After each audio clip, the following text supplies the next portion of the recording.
اور ایک پڑھنا اتنا خطرناک عمل ہے کہ میں آپ کو یہ بخاری سے حدیث بتاتا ہوں، خطرناک اس حوالے سے کہ جائز ضرور ہے لیکن پسندیدہ نہیں ہے۔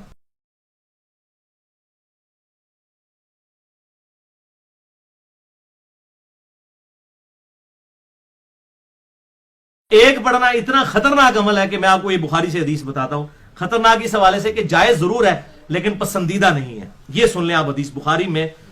3764 اور 3765 کہ لوگوں نے ابن عباس رضی اللہ تعالیٰ عنہ کو شکایت کی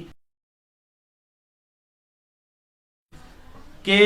حضرت امیر معاویہ رضی اللہ تعالیٰ عنہ صرف ایک رکعت وتر ہی پڑھتے ہیں۔ یہ شکایت کی گئی ابن عباس کو، تو انہوں نے فرمایا کہ معاویہ کو چھوڑ دو، وہ خود فقیہ اور سمجھدار ہیں، انہوں نے نبی صلی اللہ علیہ وسلم کی صحبت کی ہے، یعنی ان سے الجھنے کی ضرورت نہیں ہے، وہ صحابی ہیں، اگر وہ یہ کر رہے ہیں عمل، اس کو جائز سمجھتے ہیں تو اس میں کوئی حرج نہیں ہے، ایک رکعت بھی پڑھی جا سکتی ہے۔ لیکن دیکھیں اس کو معیوب کتنا سمجھا صحابہ نے، شکایت کی کہ یہ دیکھیں حضرت معاویہ، یعنی اس کا مطلب کوئی اور پڑھتا ہی نہیں تھا ایک وتر۔ ہم جس وجہ سے اس کو صحیح سمجھتے ہیں وہ ابو داؤد اور ترمذی ابن ماجہ کی حدیث ہے کہ نبی صلی اللہ علیہ وسلم نے فرمایا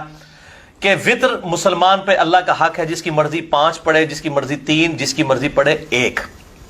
اس کی سے ہم اس کو جواز کی حد تک مانتے ہیں،